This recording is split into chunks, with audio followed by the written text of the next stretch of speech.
കഴിഞ്ഞ മാസം വയനാട്ടിലെ കള്ളാടി എന്ന് പറയുന്ന സ്ഥലത്ത് ഒരു മണലിപ്പ് ദുരന്തമുണ്ടായിരുന്നു. അവിടെ 24 മണിക്കൂറിനിടെ 25 സെന്റിമീറ്റർ മഴയാണ് പെയ്തത്. ഇങ്ങനെയൊക്കെ പറയുമ്പോൾ നമ്മൾ സാധാരണ കരുതുന്നത് ഈ 25 സെന്റിമീറ്റർ മഴയൊക്കെ പെയ്തിട്ടാണ് ഇത്ര വലിയ പ്രശ്നങ്ങൾ ഉണ്ടാകുന്നതെന്നാണ്. എന്നാൽ ഈ സെന്റിമീറ്ററിന്റെ കളി അത്ര ചെറുതല്ല. പരന്ന പാത്രം എടുക്കണം, വായ്വട്ടം പരന്നിട്ടുള്ള പാത്രം. സിലിണ്ടറിക്കൽ ഷേപ്പിലാണ് വേണ്ടത്.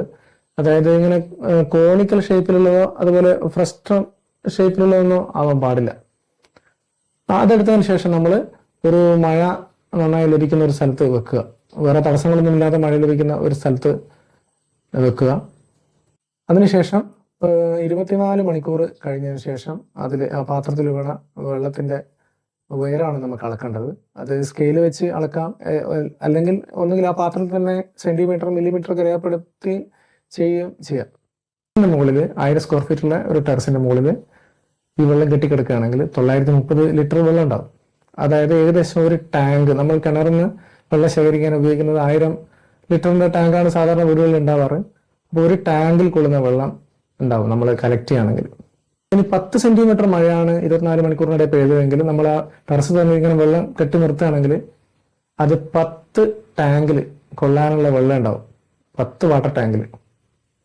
ഇനി അത് വേറൊരു ടേമിലേക്ക് മാറ്റുകയാണെങ്കിൽ ഒരു ടാങ്കർ ലോറിയിൽ കൊള്ളാനുള്ള വെള്ളം ഉണ്ടാവും. നമ്മൾ സാധാരണയായിട്ട് 6 ടയറുള്ള ഒരു ടാങ്കർ ലോറിയാണ് ഞാൻ പറഞ്ഞത്. പലതരം ടാങ്കർ ലോറികളുണ്ട്. അങ്ങനെ 6 ടയറുള്ള ഒരു ചെറിയ ടാങ്കർ ലോറിന്റെ കപ്പാസിറ്റി 10000 ലിറ്റർ ആണ്. അപ്പൊ നിങ്ങളുടെ വീട് ഒരു 5 സെന്റ് സ്ഥലത്താണെന്ന് കരുതുക.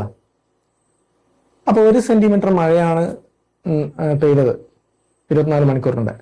അങ്ങനെയാണെങ്കിൽ ആ 5 സെന്റ് സ്ഥലത്ത് 1 സെന്റിമീറ്റർ മഴയാണ് പെയ്തതെങ്കിൽ 24 മണിക്കൂറിനിടെ 2000 ലിറ്റർ വെള്ളം ഉണ്ടാവും.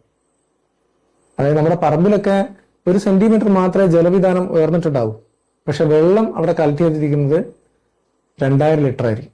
ഇനി ഇത് 10 സെന്റിമീറ്റർ മഴയാണ് പെയ്തതെങ്കിലോ 24 മണിക്കൂറിനിടെ 20000 ലിറ്റർ ആയി. അതായത് 2 ടാങ്കർ ലോറിയിൽ കൊള്ളുന്ന വെള്ളം ആ പറമ്പിൽ ഉണ്ടാവും.